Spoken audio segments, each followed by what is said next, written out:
For months, one saga has commanded the soul of Yoruba cinema, a generational epic where power is forged in fire and blood, and family ties are stained with dark magic. This is the world of Kolioso. We've witnessed the rise and fall of the Osogbemi dynasty. The formidable father Osogbemi played with chilling mastery. His warrior son Kolioso, a force of nature driven by a relentless need to protect and dominate. And the cunning sister Oshobola, whose ambition knows no bounds. Part after part, we've tracked their spiritual warfare, from battling the devastating Jaweshoro to facing the wrath of the Aroni initiates. But nothing, absolutely nothing, prepared us for the dark depths plumbed in Kolioso Part 7. Part 7 wasn't just another chapter, it was a descent, a chilling, inevitable reckoning that asks, how much of your soul will you sacrifice to keep your power? The central drama of Part 7 revolved around Osogbemi's desperate plight. After years of wielding unmatched spiritual authority, the past finally catches up, demanding a terrifying price. We saw him weakened, exposed, and vulnerable for the first time. His arrogance, the very foundation of the Kolioso legacy, became his greatest weakness. The power source, the wellspring of their Osho wizardry, was poisoned.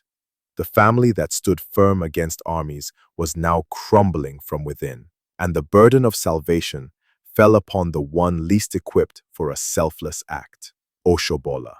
Oshobola, the queen of manipulation, the one who leveraged her powers for vice and personal gain, was faced with an impossible choice. To save her family's power, and indeed, their very lives, she had to seek the forbidden. She had to enter into a bargain with forces even darker, even more ancient than her father ever dared to consult. This wasn't a choice between good and evil. It was a choice between total destruction and eternal damnation.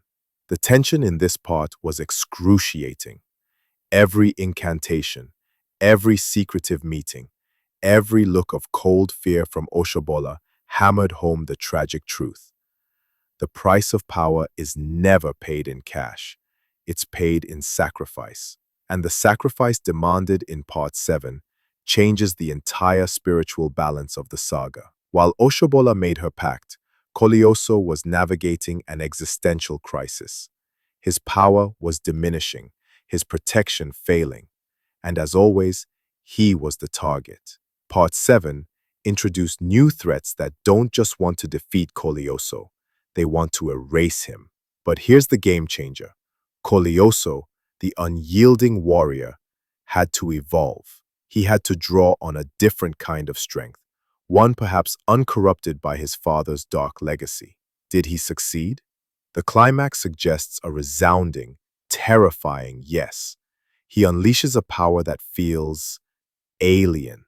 It's too clean, too destructive, too final. It's a power born from the brink of extinction. And then, the ultimate Part 7 cliffhanger. The bargain is struck. The new power is unleashed. The immediate threat is neutralized, but the final shot, the final moment, confirms that the Osogbemi family has only traded one devil for another. A new entity, a new master, a new set of rules has been established. The prophecy delivered to Osogbemi is now a grim reality. The family is saved, yes, but they are now enslaved. So, the table is set for Kolioso Part 8. The sequel is no longer about survival. It's about rebellion. What happens when the most powerful family in the kingdom is suddenly reduced to pawns? Will Kolioso's new, terrifying power be enough to sever the chain of the new covenant? Or is he now bound to serve the very entity that saved him? How will Osogbemi, the once proud patriarch, react to the crippling realization that his children are now under a different kind of spell, one he cannot break? And what about Oshobola? Her pact was the catalyst.